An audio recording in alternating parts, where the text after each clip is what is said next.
Hello friends, class 8 का NCERT book history अध्याय 2 का कुछ भाग रह गया था, उसको कंप्लीट करूँगी। देखिए, कंपनी के सभी अफसर क्लाइव की तरह दौलत इकट्ठा नहीं कर पाए। बहुत सारी बीमारियों और लड़ाई के कारण कम उम्र में ही मौत का निवाला बन गए।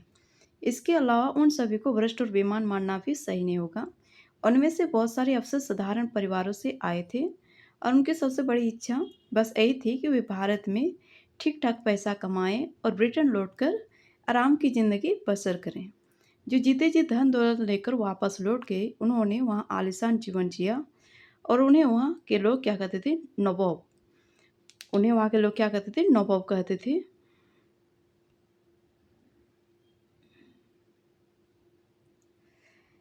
ये भारतीय शब्द नवाब का ही एक अंग्रेजी संस्करण बन गया था। तो ये क्या था? ये भारतीय शब्द नवाब का ही अंग्रेजी संस्करण बन गया था और उन्हें लोग अक्सर नए अमीरों और सामाजिक हैसियत में रातों रात ऊपर आने वाले लोगों के रूप में देखते थे। नाटकों और कार्टूनों में उनका मजाक उड़ाया जाता था। तो बात करेंगे, नाटक और कार्टून में उनका मजाक उड़ाया जाता था और वे लोग नवाब को ये लोग कैसे मानते थे कि ये लोग रातों रात में ऊपर आने वाले लोग हैं और इस रूप में देखते भी थे।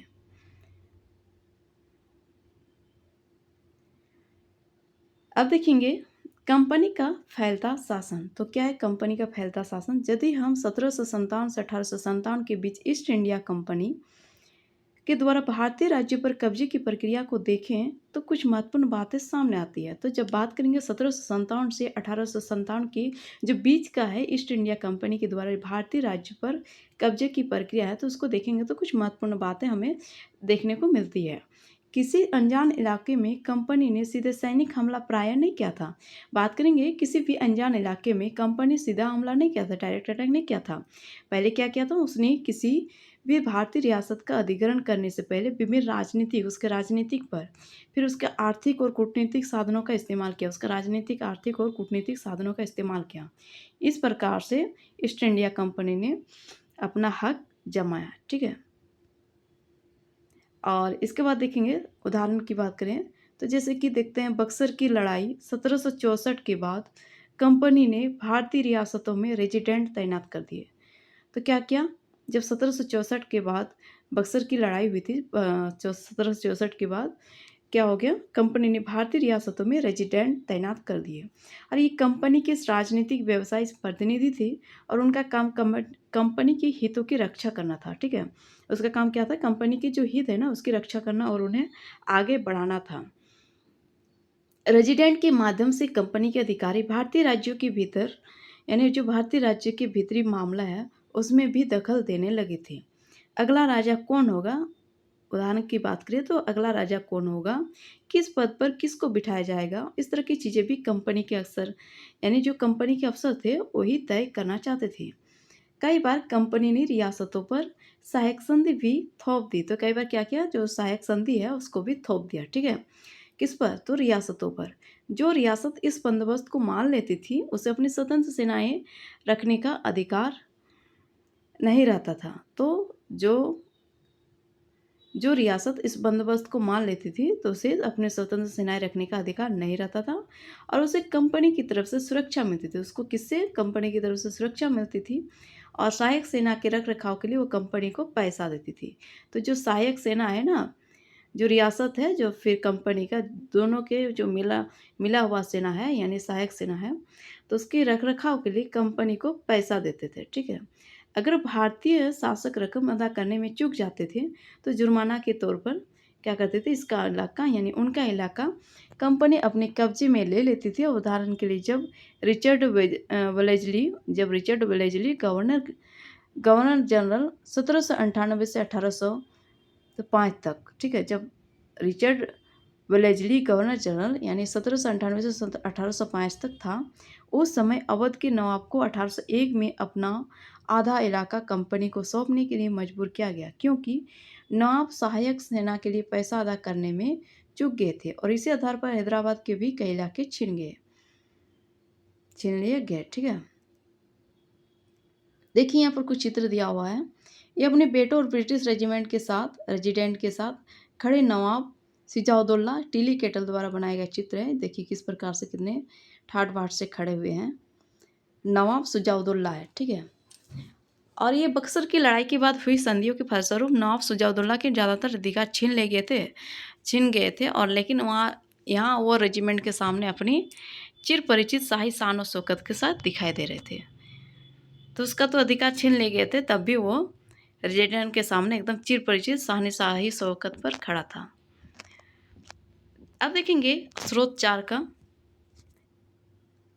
रेजिडेंट की ताकत क्या थी?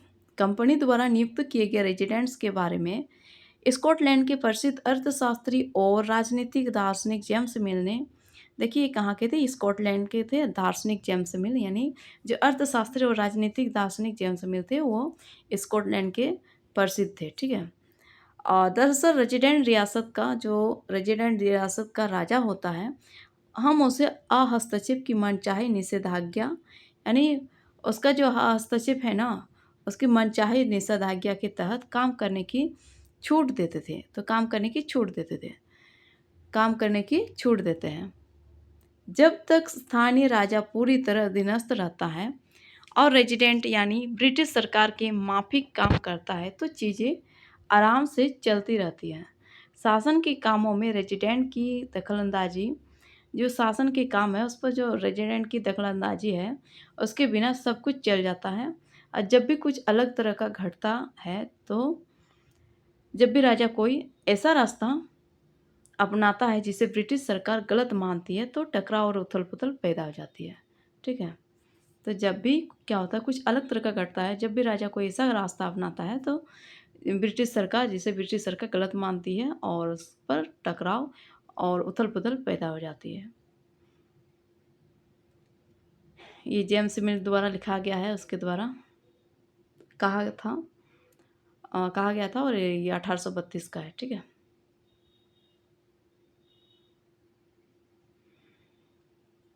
देखिए निषेधाज्ञा का मतलब हो गया निर्देश, अधीनस्थता का मतलब हो गया दब्बूपन, ठीक है। अब देखेंगे टीपू सुल्तान। ये टीपू सुल्तान है ना। टीपू सुल्तान शेर ए मैसूर, जब कंपनी को अपने राजनीतिक और आर्थिक हितों पर खतरा दिखाई दिया तो कंपनी ने प्रत्यक्ष सैनिक टकराव का रास्ता भी अपनाया। दक्षिण भारतीय राज्य मैसूर के उदाहरण से ये बात समझी जा सकती है। हैदर अली यानी शासनकाल 1761 से 1782, 1761 से 1782 और उनके विख्यात पुत्र टीपू सुल्तान शासनकाल 1782 से 1799, और उसका पापा यानी हैदर अली 1761 से 1782 और 1782 से 1799 टीपू सुल्तान का कार्यकाल था, जैसे शासनकाल था, ठीक है।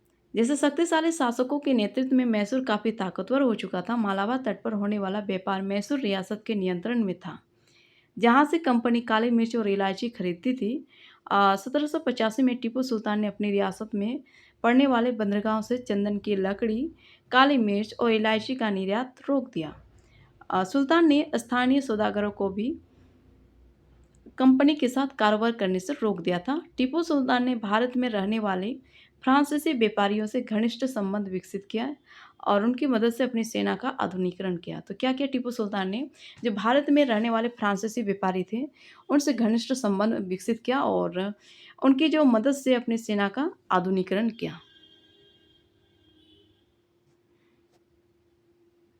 देखिए टीपू सुल्तान के बेटों को बंधक के रूप में कॉर्नवालिस के सामने पेश किया जा रहा है। डेनियल आर्म द्वारा चित्रित किया गया है। ये 1793 का है। कंपनी की फौजों को हैदर अली और टीपू सुल्तान ने कई बार युद्ध में हराया था, लेकिन 1792 में मराठों हैदराबाद के निजाम और कंपनी की जो संयुक्त फौजों के हमले के बाद टीपू सुल्तान को अंग्रेजों से संधि करनी पड़ी। इस संधि के तहत उनके दो बेटों को अंग्रेजों ने बंधक के रूप में अपने पास रख लिया। किस प्रकार से देखिए फ्रेंड, बंधक के रूप में अपने पास रख रहे हैं कॉर्नवालिस के सामने, ठीक है। इस संधि के तहत उनके दो बेटों को अंग्रेजों के ने बंधक के रूप में अपने पास रख लिया और ब्रिटिश चित्रकारों को ऐसे दृश्यों की तस्वीर बनाने में बहुत मजा आता था ना, जिनमें अंग्रेजों की सत्ता की विजय दिखाई देती थी। अब देखेंगे सुल्तान के इन कदमों से अंग्रेज आग बबूला हो गए और उन्हें हैदर अली और टीपू सुल्तान बहुत महत्वाकांक्षी यानी घमंडी और खतरनाक दिखाई देते थे। तो जो हैदर अली है ना और टीपू सुल्तान, इनको अंग्रेज़ों को क्या दिखाई देता था? बहुत महत्वाकांक्षी, घमंडी और खतरनाक दिखाई देता था। अंग्रेज़ों को लगता था कि ऐसे राजाओं को नियंत्रित करना और कुचलना ज़रूरी है। फलस्वरूप मैसूर के साथ अंग्रेज़ों की 4 बार जंग हुई। तो क्या हुआ? जो मैसूर है और अंग्रेज़ों की मैसूर के साथ फिर अंग्रेज़ों की 4 बार जंग हुई। 1767 से 69 तक, फिर 80 से 84, फिर 90 से 92, फिर 99 में। इस प्रकार से 4 बार जंग हुआ। ठीक है? अब देखेंगे श्रीरंगपट्टनम की आखिरी जंग में कंपनी को सफलता मिली और अपनी राजधानी की रक्षा करते हुए टीपू सुल्तान मारे गए। फ्रेंड्स पूछ सकता है कि अंग्रेजों को टीपू सुल्तान से कब जीत मिली, सफलता मिली? तो 1799 में श्रीरंगपट्टनम की आखिरी जंग में कंपनी को सफलता मिली। और मैसूर का राजकाज पुराने वोडियार राजवंश के हाथों में सौंप दिया गया और इसके साथ ही मैसूर पर भी सहायक संधि सौंप दी गई। तो फिर उसका राज्य किसके ऊपर? पुराने वोडियार राजवंश के हाथों में सौंप दिया गया और उसके साथ ही मैसूर पर भी सहायक संधि भी थोप दी गई। अब देखेंगे टीपू सुल्तान की कहानियाँ। राजाओं की छवि अक्सर जनश्रुतियों से भी बनती है और प्रचलित किस्मों में उनकी जो ताकत का खूब यशगान किया जाता है। 1782 में मैसूर के राजा बने टीपू सुल्तान के बारे में कहा जाता है कि एक बार वे अपने फ्रांसीसी दोस्त के साथ जंगल में शिकार खेलने गए थे और वहाँ एक शेर उनके सामने आ गया। उनकी बंदूक ने मौके पर साथ नहीं दिया और कटार भी जमीन पर गिर गई। फिर भी टीपू ने निहत्ते ही शेर का मुकाबला किया और आखिरकार कटार उठा ली। अंत में क्या किया? उन्होंने शेर को मार गिराया और इसी की बात से उन्हें शेर ए मैसूर कहा जाने लगा था और उनके जो राजसी झंडे पर भी शेर की तस्वीर होती थी। देखिए फ्रेंड, यहाँ पर कुछ चित्र दिया हुआ है। ये है टीपू का खिलौना शेर। किस प्रकार से एक अंग्रेज सैनिक को शेर ने दबोचा हुआ है। ये क्या है? ये टीपू के एक विशालकाय मशीनी खिलौने की तस्वीर है और इसमें यह नकली शेर एक यूरोपीय सिपाही को दबाए हुए हैं। जब इसका हैंडल घुमाया जाता था तो नकली शेर दहाड़ता था और सिपाही के भीतर से चीख की आवाज़ें आती थी। अब यह खिलौना शेर लंदन स्थित विक्टोरिया एंड अल्बर्ट म्यूजियम में रखा है। 4 मई 1799, यानी जो 4 मई 1799 को जब अपनी राजधानी श्रीरंगपट्टनम की रक्षा करते हुए टीपू सुल्तान की मृत्यु हो गई तो अंग्रेज इस खिलौने को भी अपने साथ ले गए थे।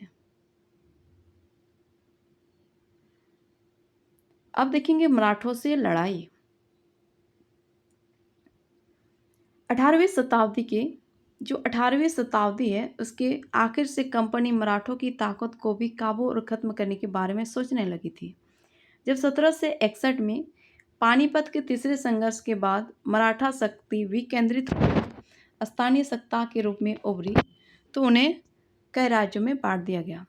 इन राज्यों की बागडोर सिंधिया, होलकर, गायकवाड़ और भोंसले जैसे अलग अलग राजवंशों के हाथों में थी। ये सारे सरदार एक पेशवा यानी सर्वोच्च मंत्री के अंतर्गत एक कन्फेडरेसी यानी राज्य मंडल के सदस्य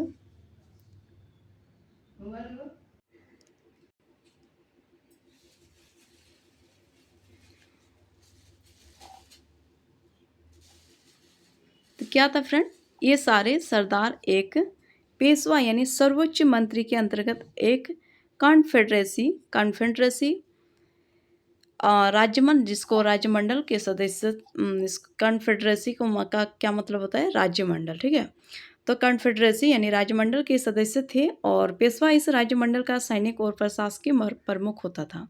जो पेशवा होता था ना वो राज्यमंडल का सैनिक और प्रशासकीय प्रमुख होता था और वो पुणे सत्ता का केंद्र था। महादजी सिंधिया और नाना फडणवीस 18वीं सदी के आखिर के दो प्रसिद्ध मराठा योद्धा और राजनीतिज्ञ थे। तो जो महादजी सिंधिया है और जो नाना फडणवीस है, ये 18वीं सदी के आखिर के दो प्रसिद्ध मराठा योद्धा और राजनीतिज्ञ थे।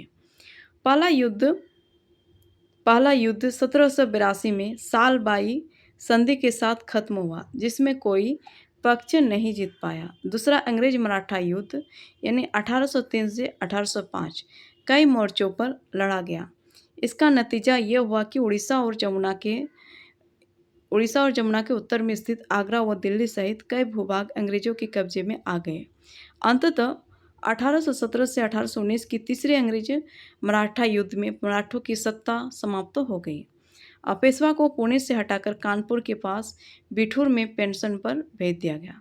तो क्या है फ्रेंड, जब 1817 से 1819 की तीसरे अंग्रेज मराठा युद्ध में मराठों की सत्ता समाप्त हो गई, तो क्या हुआ, पेशवा को पुणे से हटाकर उसको कानपुर के पास बिठूर में पेंशन पर भेज दिया, यानी पेंशन देकर पेंशन लेने के लिए उसको भेज दिया गया। ठीक है, पेंशन पर भेज दिया। और आगे देखेंगे, अब बिंद के दक्षिण में स्थित पूरे भूभाग पर कंपनी का नियंत्रण हो गया चुका था। अब क्या हो गया, जो बिंद का दक्षिण है वहाँ पर पूरे भूभाग पर कंपनी का नियंत्रण हो चुका था। देखिए फ्रेंड, ये लॉर्ड हेस्टिंग्स है। ये कौन है? Lord Hastings. ठीक है, अब आगे देखेंगे सर्वोच्चता का दावा। अब क्या है सर्वोच्चता का दावा? उपरोक्त विवरण से स्पष्ट है कि 19वीं सदी की शुरुआत से जो कंपनी क्षेत्रीय विस्तार की आक्रामक नीति पर चल रही थी। लॉर्ड हेस्टिंग्स 1813 से 1823 तक गवर्नर जनरल के नेतृत्व में सर्वोच्चता की एक नई नीति शुरू की गई। तो देखिए फ्रेंड, ये लॉर्ड हेस्टिंग्स है ना, ये 1813 से लेकर 1823 तक गवर्नर जनरल के रूप में रहा और ये नेतृत्व में सर्वोच्चता मतलब सर्वोच्चता की एक नई नीति शुरू की गई। और कंपनी का जो दावा था कि उसकी सत्ता सर्वोच्च है, इसलिए वो भारतीय राज्यों के से ऊपर है। तो कंपनी का दावा क्या था?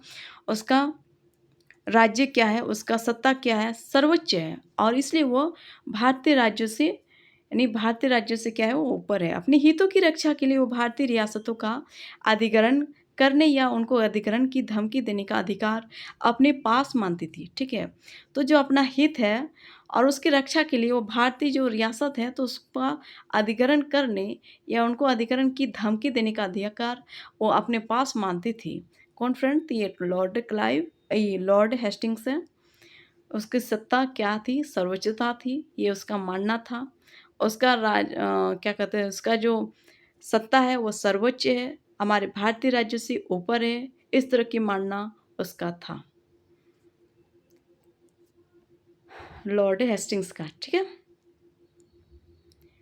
देखिए फ्रेंड्स, ये बुक रीड करना तो ये कोई बड़ी बात नहीं है, लेकिन इसको समझ समझ के बुक रीड करना ये बहुत बड़ी बात हो जाती है। जब आप अकेले पढ़ते हैं तो आपका माइंड पे उतना फोकस नहीं बन पाता है। जब किसी का बताया हुआ चीज़ तो शायद आपको अच्छा से समझ में आ जाता है। अगर आप अकेले पढ़ते पूरे कंसंट्रेशन से पढ़ते हैं तो आपको समझ में आती है, लेकिन आप जब पढ़ते रहेंगे, आप उसके बारे में विश्लेषण नहीं कीजिएगा तो वो आपके दिमाग में नहीं घुसेगा। इसलिए मैं इसी को ध्यान में रखते हुए, और ऐसे भी स्टूडेंट्स हैं जो रेगुलर बुक नहीं पढ़ पाते हैं, उसके लिए बहुत ज़रूरी बन जाता है इस तरह का रीड करना, रीड किया हुआ उसको सुनना बहुत इम्पोर्टेंट बन जाता है। इसलिए फ्रेंड, आप लोग से यही उम्मीद करते हैं कि आप लोग उस तक पहुंचाइए जो प्रॉपर बुक नहीं पढ़ पाते हैं, उसके लिए ये काफ़ी ज़्यादा हेल्पफुल बन पाएगा और उनका भला होगा, साथ में आपका भी भला होगा। और आप लोग ज़रूर शेयर करने का कोशिश कीजिए। एक के साथ 10 का भला हो तो सबका अच्छा होता है।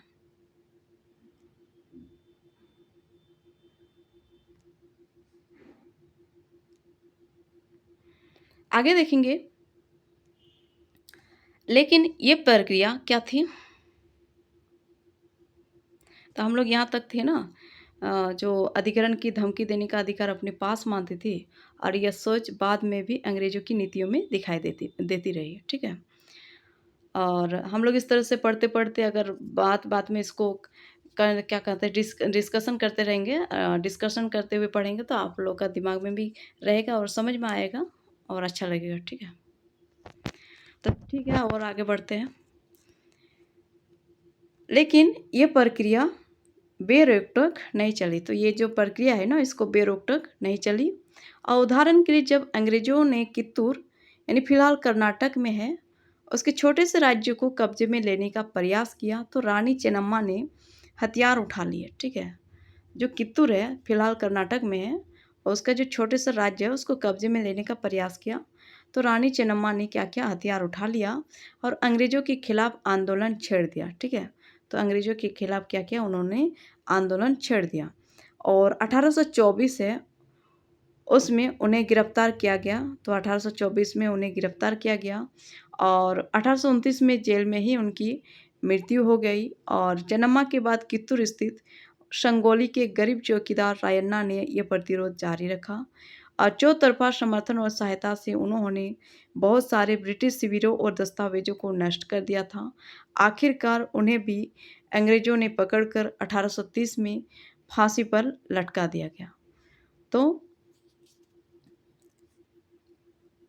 क्या किया गया, जो रानी चेन्नम्मा थी, तो चेन्नम्मा के बाद क्या हुआ, कित्तूर स्थित एक संगोली के गरीब चौकीदार रायन्ना ने यह प्रतिरोध जारी रखा और चारों तरफ क्या किया, समर्थन और सहायता से उन्होंने बहुत सारे ब्रिटिश शिविरों और दस्तावेजों को तो नष्ट कर दिया था। ये सारे चीज़ कर देने के बावजूद भी क्या किया, आखिरकार उन्हें भी अंग्रेजों ने पकड़ लिया और 1830 में उसको फांसी पर लटका दिया। और प्रतिरोध के ऐसे कई दूसरे उदाहरण आप इस किताब में, यानी हम लोग इस किताब में पढ़ेंगे। देखिए, कित्तूर रानी चेन्नम्मा की स्मृति में बनाई गई मूर्ति है। 1830 के दशक के अंत में ईस्ट इंडिया कंपनी रूस के प्रभाव से बहुत डरी हुई थी। कंपनी को भय था कि कहीं रूस का प्रभाव पूरे एशिया में फैलकर उत्तर पश्चिम से भारत को भी अपनी चपेट में न ले। इसी डर के चलते अंग्रेज अब उत्तर पश्चिम भारत पर, यानी इसी डर के चलते क्या हुआ, अंग्रेज अब उत्तर पश्चिमी भारत पर भी अपना नियंत्रण स्थापित करना चाहते थे। उन्होंने क्या किया, 1838 से 1842 के बीच अफगानिस्तान के साथ एक लंबी लड़ाई लड़ी और वहां अप्रत्यक्ष कंपनी शासन स्थापित कर लिया। इसके बाद 1843 में सिंधु भी कब्जे में आ गया और इसके बाद पंजाब की बारी थी। यहाँ महाराजा रंजीत सिंह ने कंपनी की दाल नहीं गलने दी, तो 1843 में सिंध भी कब्जे में आ गया। और इसके बाद क्या हुआ, जो पंजाब की बारी थी, पंजाब की बारी थी और यहाँ महाराजा रंजीत सिंह ने क्या कर रहे थे, यहाँ पर अपना राज्य संभाल रहे थे और उन्होंने अंग्रेजों को उसकी चालाकी का फ़ायदा उठाने के लिए नहीं दिया। और 1839 में उनकी मृत्यु के बाद क्या हुआ, इस रियासत के साथ दो लंबी लड़ाइयाँ हुई। जब रंजीत सिंह की मृत्यु होगी 1839 में, तब मृत्यु के बाद क्या हुआ, रियासत के साथ दो लंबी लड़ाइयाँ हुई और आखिरकार जब 1849 में अंग्रेजों ने क्या किया, पंजाब का भी अधिग्रहण कर लिया। विलय नीति, अब देखेंगे विलय नीति। ये देखिए, महाराजा रंजीत सिंह का दरबार है, किस प्रकार का महाराजा रंजीत सिंह का दरबार। ठीक है, ये महाराजा रंजीत सिंह का दरबार था। अब हम लोग देखेंगे विलय नीति। तो ये विलय नीति अधिग्रहण की आखिरी लहर, यानी जो अधिग्रहण की आखिरी लहर है, यह 1848 से 56 के बीच गवर्नर जनरल बने लॉर्ड डलहौजी। तो 48 से 56 के बीच गवर्नर कौन बने, गवर्नर जनरल डलहौजी। ठीक है, लॉर्ड डलहौजी। तो इसके शासनकाल में लॉर्ड डलहौजी, इसका जो शासनकाल 1848 से 56 तक चला और लॉर्ड डलहौजी ने एक नई नीति अपनाई जिसे विलय नीति का नाम दिया गया।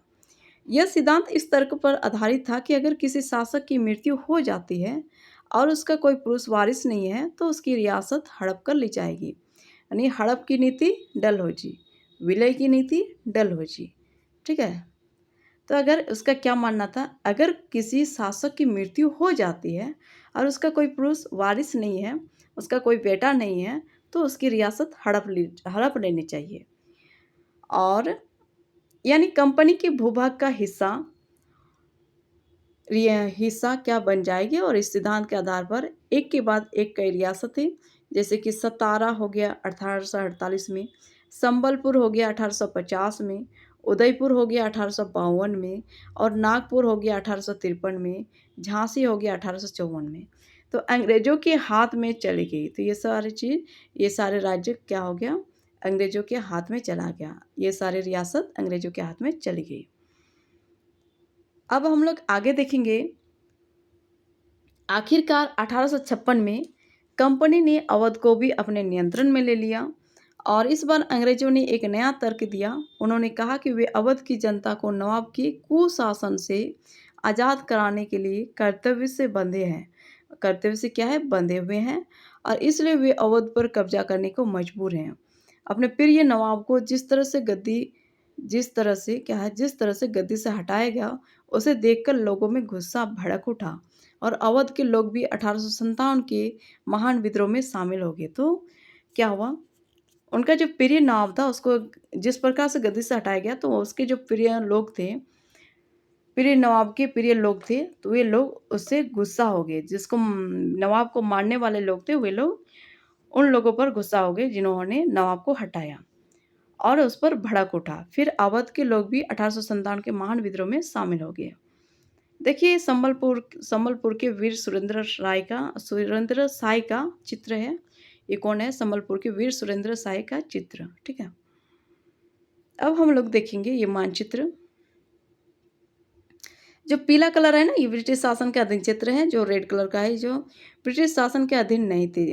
तो रेड वाला ब्रिटिश शासन के अधीन नहीं थे। ये श्रीलंका का है, क्या कहते हैं, ये वाला इस वाला मानचित्र का है। और इसमें देखेंगे ये जो पीला कलर है, तो ये ब्रिटिश शासन के अधीन क्षेत्र है। ये ब्रिटिश शासन का अधीन क्षेत्र है।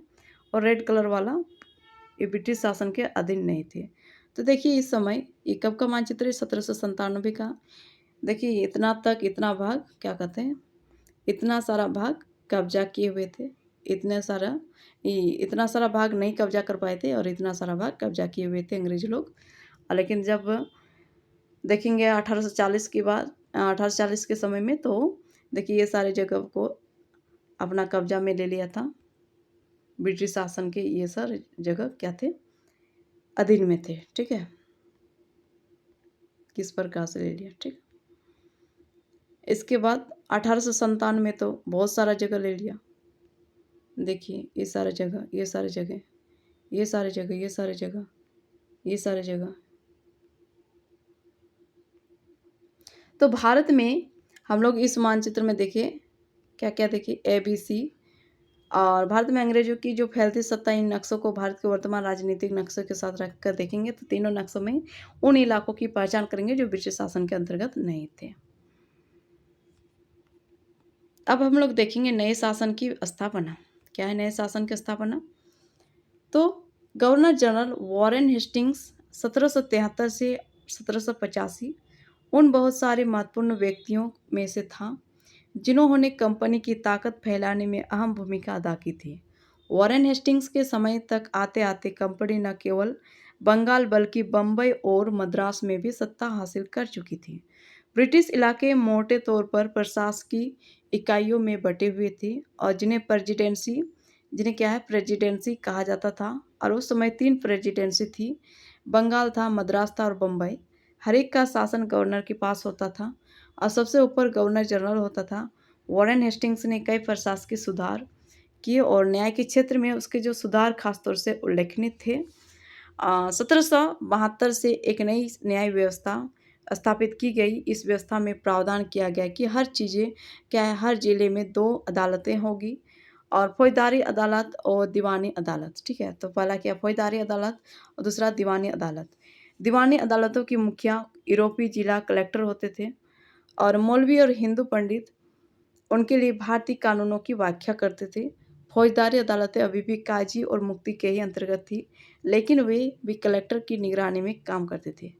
तो जो 1772 से क्या था, एक नई न्याय व्यवस्था स्थापित किया गया और इस व्यवस्था में क्या हुआ, जब प्रावधान किया गया कि हर जिले में 2 अदालतें होगी। पहला क्या, फौजदारी और दूसरा दीवानी अदालत। तो दीवानी अदालतों की क्या होते थे, मुखिया यूरोपीय जिला कलेक्टर होते थे और मौलवी और हिंदू पंडित उनके लिए भारतीय कानूनों की व्याख्या करते थे। फिर फौजदारी अदालतें भी अभी भी काजी और मुफ्ती के ही अंतर्गत थी, लेकिन वे क्या थे, वे भी कलेक्टर की निगरानी में ही काम करते थे। अब हम लोग देखेंगे एक काजी और मुफ्ती। एक काजी मुफ्ती कौन है? तो एक न्यायाधीश, काजी क्या है, मुसलमान का एक न्यायाधीश, यानी मुस्लिम धर्म का ये काजी एक न्यायाधीश होता है। मुफ्ती यानी मुस्लिम समुदाय का एक न्यायविद जो कानूनों की व्याख्या करता है, काजी इसी व्याख्या के आधार पर फैसला सुनाता है, यानी फैसले सुनाते हैं, ठीक है। मुफ्ती, ठीक है। फ्रेंड्स, ये सब जो वर्ड है, इन सारे वर्ड से क्वेश्चन पूछता है सीटेट में, इसलिए सारी चीज़ों को अच्छा से ध्यान से सुनना है। जैसे काजी की बात करें तो ये एक न्यायाधीश है, अब मुफ्ती की बात करें तो ये मुस्लिम समुदाय का एक न्यायविद जो कानूनों की व्याख्या करता है, और काजी इसी व्याख्या के आधार पर क्या करते हैं, फैसला सुनाता है। और फिर क्या है, महाभियोग। क्या है फ्रेंड्स, ये महाभियोग। तो ये महाभियोग जब इंग्लैंड के हाउस ऑफ कॉमन्स में किसी व्यक्ति के खिलाफ दुराचरण का आरोप लगाया जाता है, तो हाउस ऑफ लॉर्ड्स यानी संसद का जो ऊपरी सदन होता है, उसमें उस व्यक्ति के खिलाफ मुकदमा चलाता है, और इसे महाभियोग कहा जाता है, ठीक है। तो उस व्यक्ति के खिलाफ मुकदमा चलाता है और इसे महाभियोग कहा जाता है। तो ये महाभियोग कहाँ चलता है, तो इंग्लैंड के हाउस ऑफ कॉमन्स में किसी व्यक्ति के खिलाफ दुराचरण का आरोप लगाया जाता है, और उस पर क्या होता है, हाउस ऑफ लॉर्ड्स यानी संसद का ऊपरी सदन में उस व्यक्ति के खिलाफ मुकदमा चलता है, और इसे महाभियोग कहा जाता है।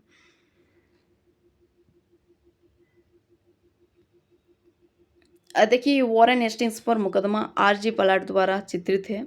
जब वॉरेन हेस्टिंग्स 1785 में, सॉरी फ्रेंड्स, 1785 में इंग्लैंड लौटा तो एडमंड बर्फे ने उस पर बंगाल का शासन सही ढंग से न चलाने का आरोप जड़ दिया। इस आरोप के चलते क्या हुआ, हेस्टिंग्स पर ब्रिटिश संसद में महाभियोग का मुकदमा चलाया गया, जो 7 साल तक चला, ठीक है। तो 7 साल तक चला।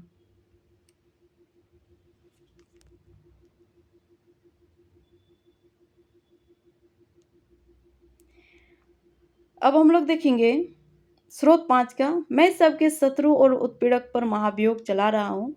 ये वॉरेन हेस्टिंग्स के महाभियोग की कार्रवाई के दौरान एडमंड बर्ब ने एक उत्तेजनापूर्ण भाषण दिया, जिसका एक हिस्सा इस प्रकार था, मैं उनके हेस्टिंग्स के ऊपर भारत के लोगों की ओर से महाभियोग चला रहा हूँ, जिनके अधिकारों को उन्होंने पैरों तले रौंद दिया और जिनके देश को उन्होंने रेगिस्तान बना दिया है। अंत में मानव स्वभाव के नाम पर, स्त्री पुरुष के नाम पर, हर उम्र के नाम पर, हर ओहदे के नाम पर मैं सबके साझा शत्रु और सबके उत्पीड़क पर महाभियोग चला रहा हूँ। तो ये किसके द्वारा लिखा गया है, किसके द्वारा कहा गया है, तो ये वॉरेन हेस्टिंग्स के जो महाभियोग की कार्रवाई है, उसके दौरान एडमंड बर्फ ने एक उत्तेजना भाषण में भाषण दिया था, ठीक है। एडमंड बर्फ किसके विरोध में, तो ये वॉरेन हेस्टिंग्स के महाभियोग में, ठीक है।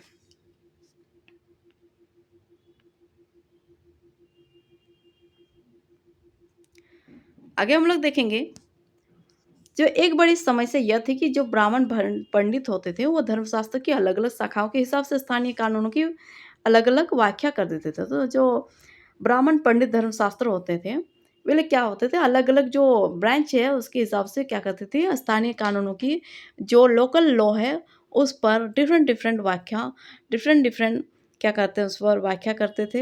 और इस भिन्नता को खत्म करके समरूपता लाने के लिए 1775 में 11 पंडितों को भारतीय कानूनों का एक संकलन तैयार करने का काम सौंपा गया। और एन बी हॉलहेड, जो एन बी हॉलहेड है, इसने संकलन का अंग्रेजी में अनुवाद किया। 1778 तक यूरोपीय जो न्यायाधीशों के लिए मुस्लिम कानूनों की भी एक संहिता तैयार कर ली गई थी, और 1773 के रेगुलेटिंग एक्ट के तहत एक नए सर्वोच्च न्यायालय की स्थापना की गई।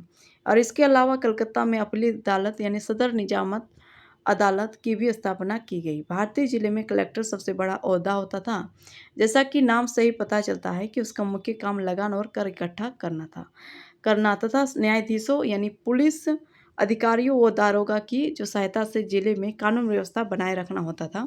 उसका कार्यालय कलेक्ट्रेट सत्ता और संरक्षण का नया केंद्र बन गया था, जिसने पुराने सत्ता केंद्र को हाशिए पर ढकेल दिया। कंपनी की फौज, अब हम लोग देखेंगे कंपनी की फौज।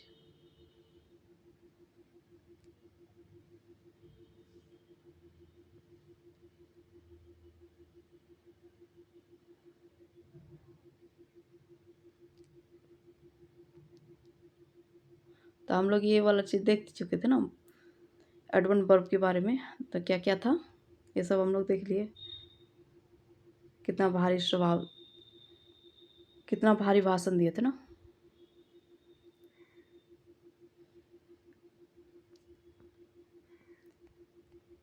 ये सारा चीज़ हो चुका।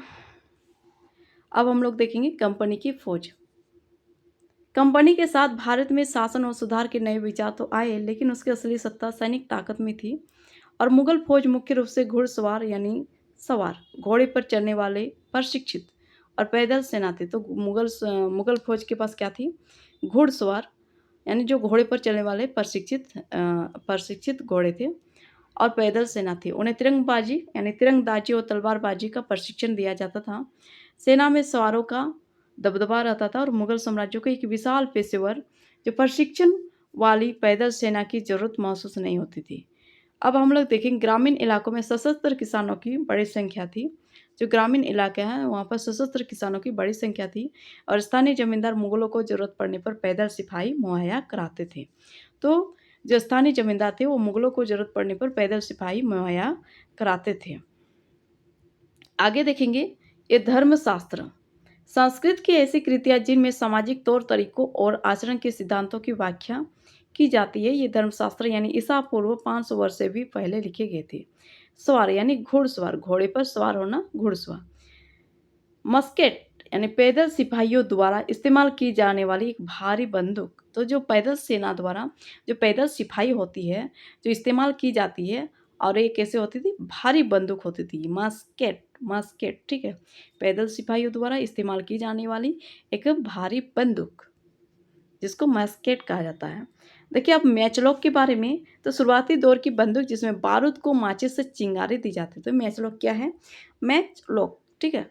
तो जो शुरुआती बिगिनर्स में क्या कहते थे, जो बंदूक है उसमें बारूद को माचिस से चिंगारी दी जाती थी, मैचलॉक कहा जाता है, ठीक है। अब हम लोग आगे देखेंगे 18वीं सदी में हम लोग क्या देखेंगे 18वीं सदी में जब अवध और बनारस जैसी रियासतों में किसानों को भर्ती करने यानी भर्ती करके उन्हें पेशेवर सैनिक प्रशिक्षण दिया जाने लगा, तो ये सूरत बदलने लगी।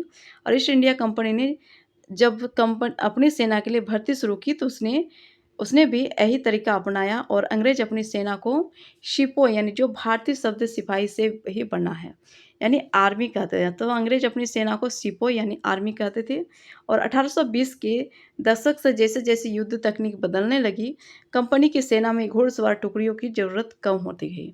और इसकी वजह यह थी कि जो ब्रिटिश साम्राज्य बर्मा है, अफगानिस्तान है और मिस्र में भी लड़ रहा था, जहाँ सिपाही मस्केट यानी तोड़ेदार बंदूक, क्या था? तोड़ेदार बंदूक, ठीक है, और मैचलॉक से लैस होते थे। कंपनी की सेना सिपाहियों को बदलती सैनिक आवश्यकताओं का ध्यान रखना पड़ता था, और जो कंपनी है उसको सेना के सिपाहियों को बदलती सैनिक आवश्यकताओं का ध्यान रखना पड़ता था, और जब अब उसकी जो पैदल टुकड़ी ज़्यादा महत्वपूर्ण होती जा रही थी। ये देखिए, एक कंपनी के लिए काम करने वाला बंगाल का एक सवार है, घुड़सवार, और एक अज्ञात भारतीय चित्रकार द्वारा बनाया गया चित्र है। मराठों और मैसूर के साथ युद्धों के बाद कंपनी को अपनी घुड़सवार टुकड़ियों को मजबूत करने की अहमियत समझ में आने लगी थी। 19वीं सदी की शुरुआत में अंग्रेज एक समरूप सैनिक संस्कृति विकसित करने लगे थे। सिपाहियों को यूरोपीय ढंग का प्रशिक्षण, अभ्यास और अनुशासन सिखाया जाने लगा। अब उनका जीवन पहले से भी ज़्यादा नियंत्रित था। इस कोशिश में कभी-कभी समस्याएं भी आ जाती थी, क्योंकि जो पेशेवर सिपाही है उसकी सेना खड़ा करने के चक्कर में अंग्रेज कई बार जाति और समुदाय की भावनाओं को नज़रअंदाज कर देते थे। भला लोग अपनी जाति और धार्मिक भावनाओं को इतनी आसानी से कैसे छोड़ सकते थे? क्या वे खुद को अपने समुदाय का सदस्य मानने की बजाय सिर्फ सिपाही मान सकते थे? सिपाही क्या महसूस करते थे अपने जीवन और अपनी पहचान यानी वे कौन है? इस बात के एहसास में जो बदलाव आ रहे थे, उनको सिपाहियों ने किस तरह देखा? 1857 का विद्रोह हमें सिपाहियों की इस दुनिया की झलक दिखाता है, और इस विद्रोह के बारे में हम लोग अध्याय 5 में पढ़ेंगे। देखिए, ये निष्कर्ष है। ईस्ट इंडिया कंपनी एक व्यापारिक कंपनी से बढ़ते-बढ़ते एक भौगोलिक औपनिवेशिक शक्ति बन गई थी, और 19वीं सदी की शुरुआत में नई भाप तकनीक के आने से ये प्रक्रिया और तेज हुई। तब तक समुद्र मार्ग से भारत पहुंचने में 6 से 8 माह का समय लग जाता था।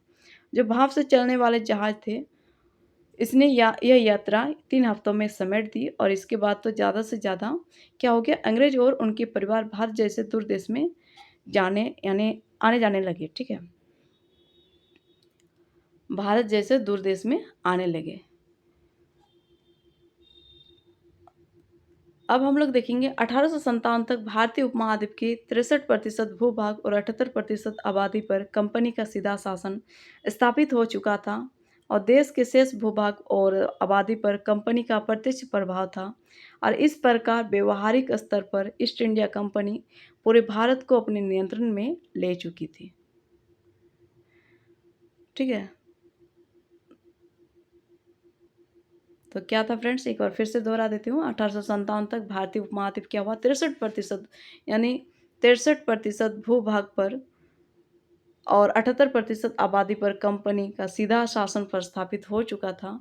और फिर जो देश का भूभाग और आबादी पर कंपनी का अप्रत्यक्ष प्रभाव था और इस पर का व्यवहारिक स्तर पर ईस्ट इंडिया कंपनी पूरे भारत को अपने नियंत्रण में ले चुकी थी। ठीक है फ्रेंड्स, इस प्रकार से ये चैप्टर समाप्त हुई है और मेरी आशा है कि आप लोग को अच्छे से समझ में आ रही होगी। आप लोग कमेंट कमेंट करके ज़रूर बताइएगा और शेयर ज़रूर कीजिएगा, जिससे आपके साथ और आपके दोस्त को भी फ़ायदा हो सके। और अगर आप लोग कमेंट कीजिएगा तो इस तरह से हमारा मोटिवेट बढ़ेगा और हम और अच्छे से कोशिश करेंगे। ऐसे तो हम कोशिश करते रहते हैं, साथ में अगर आपका मोटिवेट रहे तो और भी ज़्यादा अच्छा बन सकता है। Thank you friends.